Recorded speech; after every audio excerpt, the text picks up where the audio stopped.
Bonsoir à tous. À la une de ce journal, sur la route d'Etoudi 2018, les évêques choisissent le troisième président de la République parmi des candidats honnêtes, compétents et capables de résoudre les crises sociopolitiques et sécuritaires qui secouent le pays. Le portrait robot de ce candidat a été présenté dans une lettre de la Conférence épiscopale nationale adressée à la communauté chrétienne et l'ensemble des Camerounais appelés à voter le soir durant la journée du 7 octobre 2018. Où sont passés les livres scolaires? À moins d'une semaine de la rentrée, des parents ont multiplié les tours dans les librairies. En vain, la majorité des manuels scolaires est introuvable. Malgré les promesses du gouvernement, c'est un véritable casse-tête pour de nombreuses familles et les libraires qui s'inquiètent de voir le chiffre d'affaires chuter. C'est le dossier du 20h à suivre dans ce journal.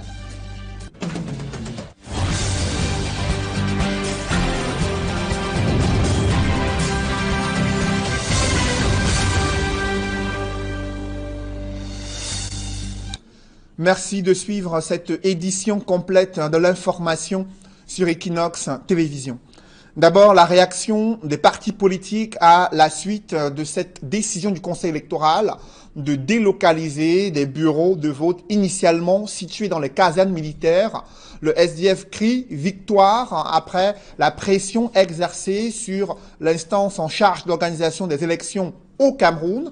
D'autres partis de l'opposition estiment que les batailles doivent être menées pour continuer à faire pression afin de garantir la transparence et la crédibilité de l'élection présidentielle prévue le 7 octobre prochain.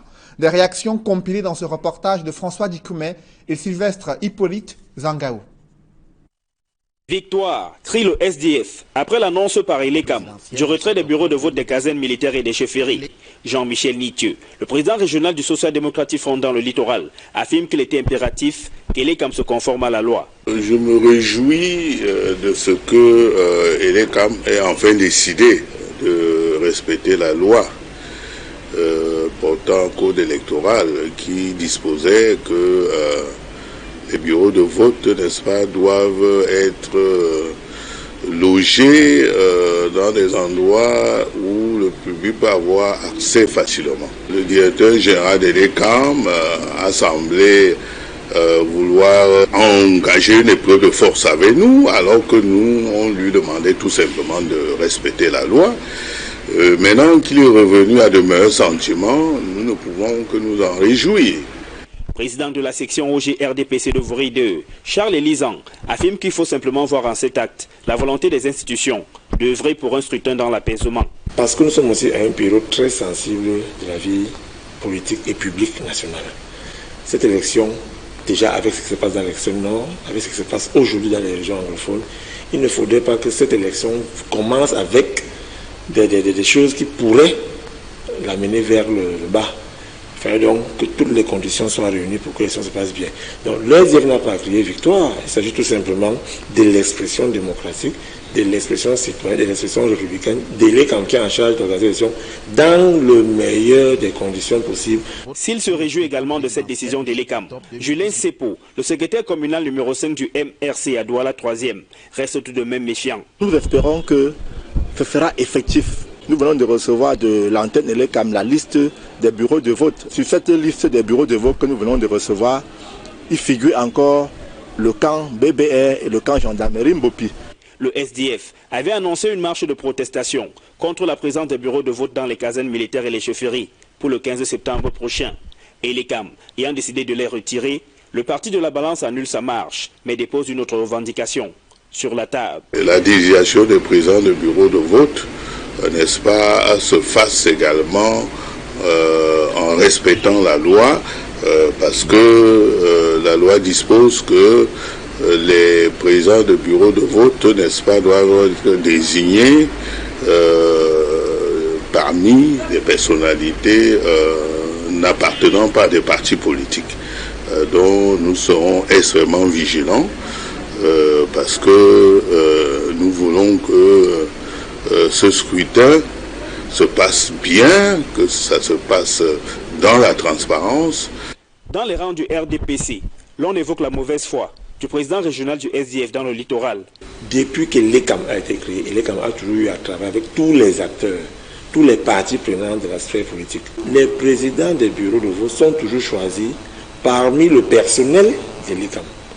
Les partis politiques n'ont pas à choisir les présidents des bureaux de vote. Les partis politiques choisissent les scrutateurs et non les présidents des bureaux de vote. Alors que les demandent aussi qui choisissent aussi les sous-préfets, qui choisissent aussi maintenant les agents administratifs, qui choisissent les observateurs, qui choisissent donc tout, s'ils veulent. Non. Le feuilleton électoral se poursuit donc. Après le dépôt des candidatures, le contentieux préélectoral et le retrait des bureaux de vote, des casernes militaires et des chefferies, tel qu'exigé par le SDF et d'autres partis politiques de l'opposition. Cette délocalisation des bureaux de vote intervient après une pression exercée à la fois sur le Conseil électoral, la Direction générale des élections, et c'est devant la communauté internationale que l'organe en charge des élections annonce des mesures prises pour la transparence et la crédibilité des élections au Cameroun, ce qui suscite des interrogations sur la démarche effectuée par cette instance électorale. Analyse dans ce reportage signé Guy Zogo. S'il s'agissait d'un orchestre, on dirait de l'ECAM que ces notes sont loin de s'accorder au sujet des bureaux de vote dans les casernes militaires. Face au coup de boutoir du SDF appelant à la suppression de ces bureaux de vote, l'ECAM est loin de montrer la sérénité dans sa réponse. Dans un premier temps, l'ECAM a laissé entendre par la voix de son directeur général adjoint, Abdoul Karimou, après un long silence assourdissant sur cette question, que les casernes militaires sont des lieux ouverts où vivent des familles de soldats. De plus, ajoutait-il, la loi ne l'interdit pas et qu'au fond, les résultats des scrutins n'y ont jamais été à l'avantage d'un candidat. La logique d'un tel raisonnement conduisait inéluctablement à ce que l'ECAM ne change rien à la donne en maintenant les bureaux de vote dans les casernes militaires. Mais voici que le président du conseil électoral de l'ECAM, Eno Abrams Egbe, face aux diplomates, suggère que l'organe électoral envisage de mettre fin à l'existence des bureaux de vote dans les casernes militaires. À l'évidence, quel que soit le bout par lequel l'ECAM prend la question des bureaux de vote dans les casernes militaires, c'est au fond de la question de la modernisation des élections au Cameroun qu'il s'agit. Depuis le retour au multipartisme en 1991 et les scrutins multipartistes qui s'en sont suivis, les deux codes électoraux, celui de 1992 puis celui de 2012, n'ont pas brillé par un consensus de la classe politique sur leur modus operandi. Ainsi, par exemple, de la question des bureaux de vote dans les casernes militaires, pour ne pas dire plus au sujet du scrutin présidentiel à un tour ou encore du bulletin unique qui n'est toujours pas démise. En ouvrant le chantier des bureaux de vote dans les casernes militaires, l'ECAM ne fait donc que s'attaquer à l'arbre qui cache la forêt des questions électorales au Cameroun. Et toujours dans ce chapitre, les évêques du Cameroun qui dressent le portrait robot du troisième président de la République. Parmi les 9 candidats, il doit être honnête, compétent et capable de résoudre les crises sociopolitiques et sécuritaires qui secouent la République du Cameroun. Dans une lettre épiscopale adressée à la communauté chrétienne et l'ensemble des Camerounais électeurs, les évêques du Cameroun exhortent les Camerounais à choisir l'un des candidats qui doit pouvoir diriger le Cameroun durant les 7 prochaines années. Nous y reviendrons. Parlons de la rentrée scolaire. Nous sommes à moins d'une semaine et les nouvelles modalités d'inscription dans les établissements scolaires constituent déjà un véritable casse-tête à la fois pour les parents mais aussi pour les responsables des établissements scolaires. C'est le constat qui est fait du côté de Yaoundé. C'est un reportage de Élisée Bogba et Aïk Cyril. À quelques jours de la rentrée scolaire, les parents accourent devant les bureaux de la scolarité et de la trésorerie au collège adventiste de Yaoundé. Je viens inscrire ma fille ici là parce que je sors de la banque, j'ai payé à la banque et puis je viens seulement pour valider ici là. Il y a quelques jours, le ministère des enseignements secondaires rappelait la nécessité de procéder aux inscriptions plutôt en ligne. On n'a pas besoin de venir s'aligner dès le départ. Si c'est chez des opérateurs uniquement de téléphonie mobile, il va se générer au niveau de la plateforme et au niveau du téléphone même de l'intendant ou du chef d'établissement un lien qui permet à ce dernier de matérialiser le recouvrement de la recette. Au collège adventiste de Yaoundé, où le paiement se fait à la banque avant d'être confirmés à l'établissement, des mesures sont prises pour se conformer à l'instruction ministérielle. Nous sommes sous la tutelle du ministère des enseignements secondaires. Nous ne pouvons pas vibrer en contrephase de ce que Madame le ministre a pris comme disposition.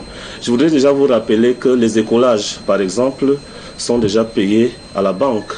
Donc nous allons étudier la possibilité au plus tôt, n'est-ce pas, de répondre favorablement à la sollicitation du ministre. Tout compte fait, les préparatifs de la rentrée scolaire vont bon train au collège adventiste de Yaoundé. Et l'on annonce que les cours vont effectivement démarrer le 3 septembre prochain. Nous avons fini avec les emplois du temps. Nous avons affiché la liste des enseignants. À l'heure actuelle, les différents départements sont en train de tenir leur conseil d'enseignement pour désigner les responsables de niveau pour que les cours débutent effectivement lundi le 3 à 7h30. Si les responsables du collège adventiste de Yaoundé affichent leur sérénité à quelques jours de la rentrée scolaire, ce n'est pas la même attitude au lycée de Mbala 2. Ici, les responsables sont hostiles à la presse et par conséquent, aucune information ne circule.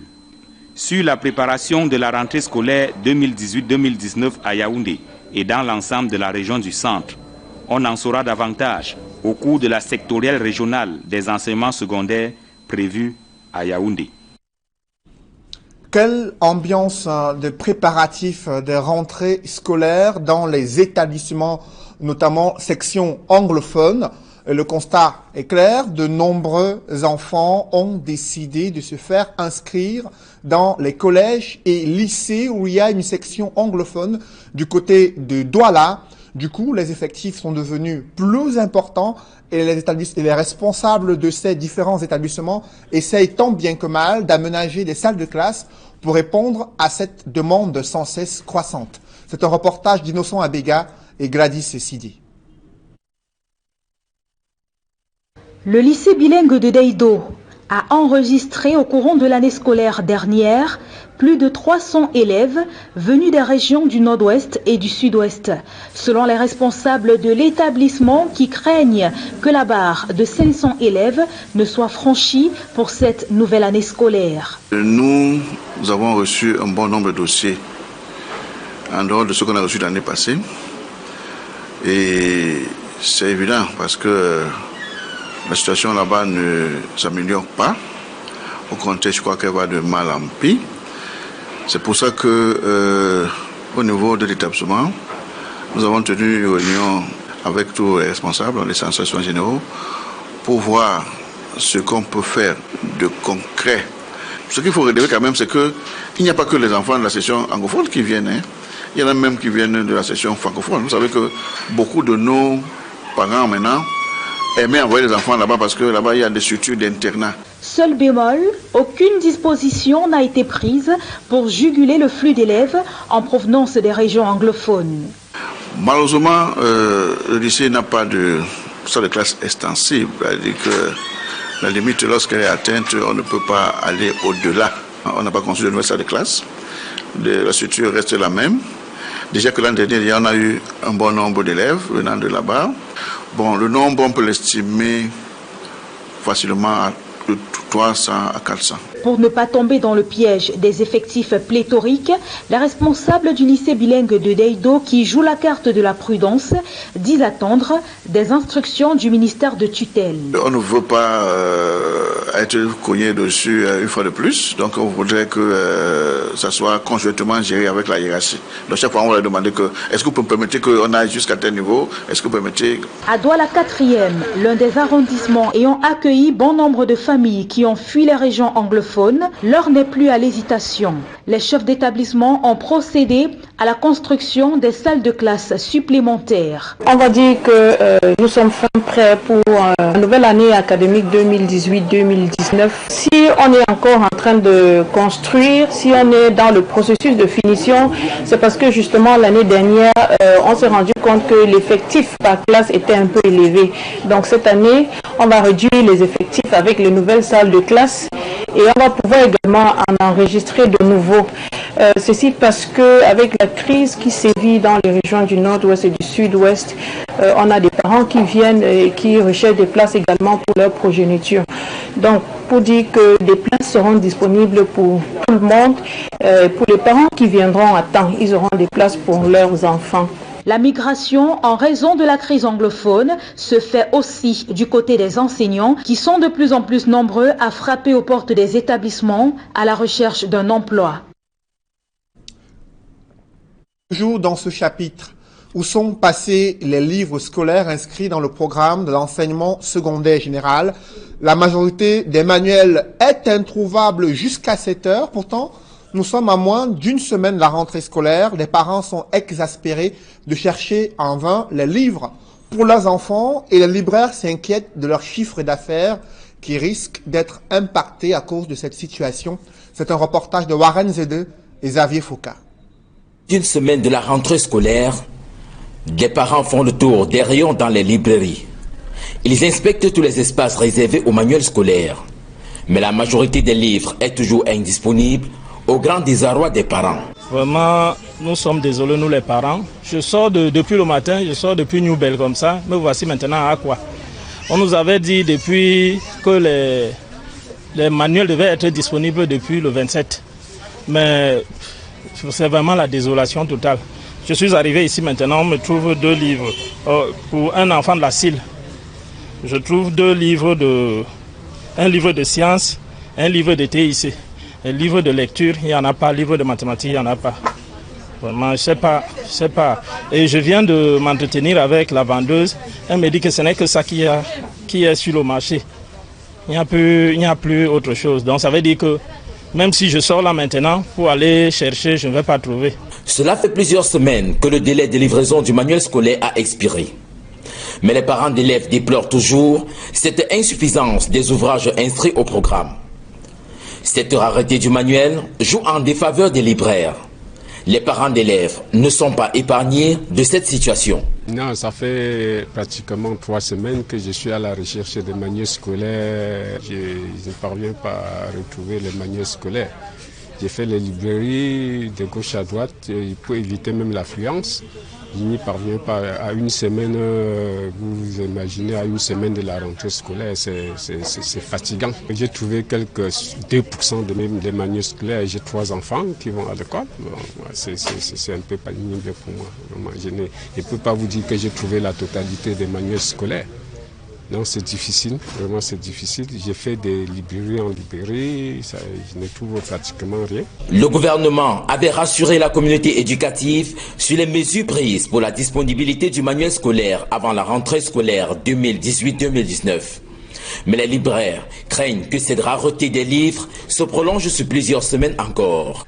Je vous dirais que les livres ne sont pas encore disponibles dans les librairies.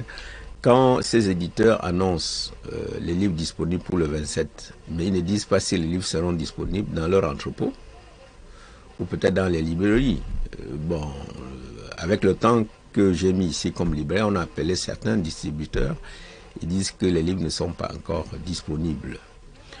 Bon, pour être un peu honnête, il y a un seul fournisseur, peut-être sans faire la publicité pour lui, Cambridge, qui a presque tous les titres pour lesquels il a été agréé pour mettre en programme officiel. Bon, Edicef est un éditeur étranger, ceux-là on n'en parle même plus, ils n'ont pas de livres.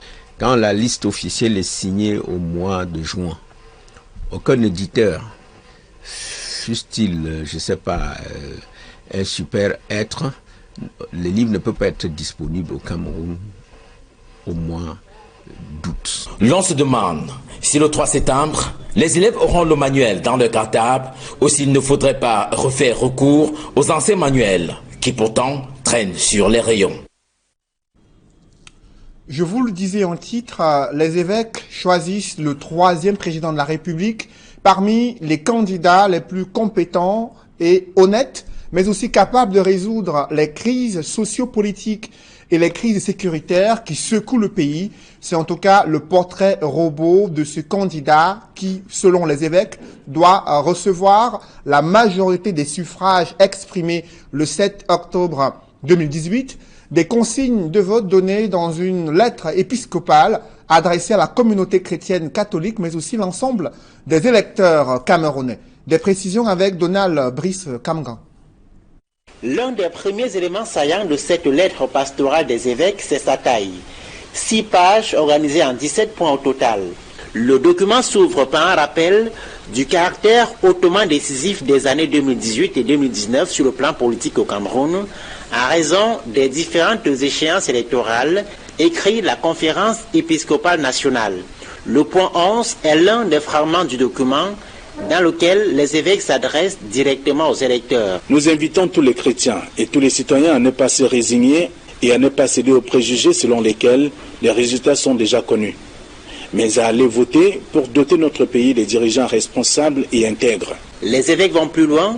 Ils proposent une liste de critères sur lesquels les Camerounais pourraient s'appuyer pour élire leurs prochains dirigeants. Des candidats capables de faire face à la crise socio-économico-politique que traverse notre pays. Des candidats décidés à donner confiance tout aussi bien à notre peuple qu'à la communauté internationale en promouvant l'unité du pays et l'intangibilité de nos frontières, son indépendance véritable et sa dignité dans le concert des nations modernes.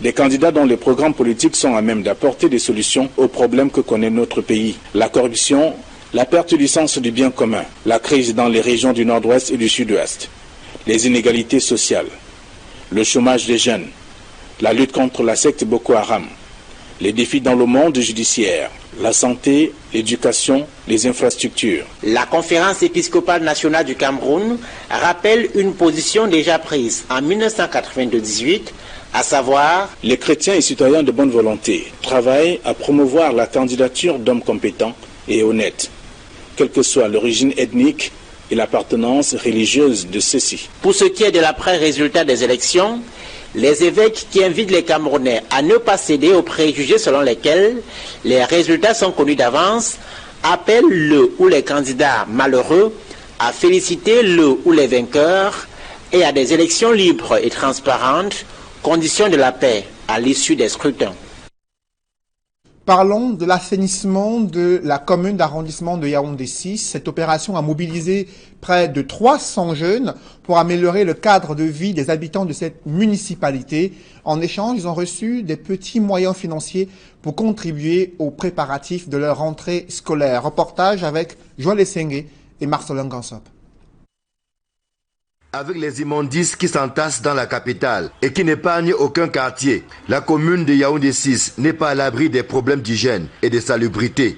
Sans compter avec l'incivisme de certains habitants qui transforment leur environnement immédiat, y compris les cours de rivière, en dépotoirs d'ordures. Voilà qui a donné du grain à moudre aux 300 jeunes déployés dans les coins et recoins de la commune pendant un mois. Tout au long du stage, nous avons eu à effectuer l'assainissement de l'arrondissement de Yaoundé 6. Nous avons pris du plaisir à le faire, bien évidemment, d'occuper au mieux nos vacances et d'aider la commune à mettre de l'ordre, la propreté. Certains ont également mis à profit ces vacances pour se frotter aux dures réalités du monde du travail. Mon travail pendant ces vacances a consisté à descendre dans les quartiers, à donner des mises en demeure, notamment dans le service technique. Pour ceux qui ne respectent pas les règles, ils n'ont pas le permis de bâtir. En plusieurs choses, mon service d'hygiène, nous avons eu à donner des mots d'ordre. Le contact avec la population n'est jamais facile. On y a certaines zones qu'on nous a tellement insultés, on nous a insultés. Et face à ça, nous avons compris que le monde professionnel n'est pas évident. C'est très difficile ce monde-là. Pour les efforts fournis dans le cadre de l'assainissement de leur arrondissement, chacun des 300 stagiaires a reçu 40 000 francs CFA en guise de soutien à la préparation de la rentrée scolaire. Bon, la motivation, ça peut m'aider à jeter les rames de formation. Et en tant qu'étudiant, je pourrais peut-être payer la première tranche des droits universitaires. Si Yaoundé 6 respire mieux qu'il y a quelques mois, ce n'est malheureusement pas encore le bout du tunnel escompté. L'exécutif municipal a fort à faire pour assainir en permanence le cadre de vie des populations. La ville de Yaoundé tout entière connaît en ce moment de sérieux problèmes d'insalubrité. Je pense que des solutions sont en train d'être trouvées pour remédier à cette situation. Avec mon exécutif communal, on se déploie pour rendre davantage notre commune propre. Et nous avons justement profité avec la présence des 300 jeunes stagiaires pour davantage assainir les endroits malfamés et rendre notre commune beaucoup plus propre. sinistrée par un incendie qui commence à dater. La commune d'arrondissement de Yaoundé 6 est toujours dans l'attente de l'intégration de son nouveau siège, encore en construction, en face de la sous-préfecture. Restons à Yaoundé, 24 heures après l'enquête d'Equinox Télévision sur la découverte de la tête d'un enfant dans un bac à ordures. 2 suspects ont été interpellés et placés en garde à vue à la délégation régionale de la police judiciaire du côté de Yaoundé. Et parmi les suspects figure une femme présentée comme la mère de l'enfant décapité. Selon des témoins, les restes du corps ont été retrouvés chez le tenancier d'un restaurant situé non loin du bac à ordures où la première découverte a été faite. La femme, employée du restaurant, et le tenancier sont en exploitation pour établir au bout de l'enquête leur responsabilité dans ce drame. Les hommages se multiplient après le décès du célèbre industriel Kadji de Fosso. Les femmes de sa communauté bana se sont déplacées du côté de Douala afin de saluer la mémoire d'un bâtisseur, mais aussi ses traits d'humaniste et toujours proche des populations. Reportage François Dikoumé et Donald Brice Kamgan. La douleur à la résidence de Joseph Kadji de Fosso au quartier Bonanjo à Douala. Les femmes bana de la capitale économique pleurent un père, mais au-delà, un rassembleur. Elles sont près de 4000 venues des différents arrondissements de Douala pour témoigner leur tristesse et consoler la famille Kadji, éplorée. À la fin d'année, l'esprit de communion, c'était lui, parce qu'il s'assurait qu'il a passé les fêtes de Noël, le janvier, mais qu'est-ce que la communauté a fait? Et il faisait tout pour nous dire de nous rassembler et qu'on puisse communier ensemble. Vraiment, c'était le seul qui pensait aux autres. Vous voyez, la mairie de Bana, ça c'est son œuvre. Joseph Kadji de Fosso, un rassembleur, mais aussi un fervent défenseur de la femme et un inlassable artisan de la paix. Il était un épier de paix et de justice. Les œuvres et les cadeaux de Papa Kadji sont légion. Je ne peux pas les citer. En ce qui concerne les femmes bana, je ne peux pas vous dire que avec les femmes bana, Papa Kadji a fait ci, il a fait ça. Notre pilier est tombé. Le baobab est tombé. Nous sommes abattus. Quand les hommes voulaient nous menacer, il dit non, les femmes sont les gens qui vous a porté pour amener dans le monde. Donc ne parlez pas à vos mamans comme ça. Après plusieurs années de combat contre la maladie, le réputé chef d'entreprise a finalement tiré sa révérence à 95 ans. Comme le Cameroun, Bana pleure la chute d'un baobab qui aura marqué son temps.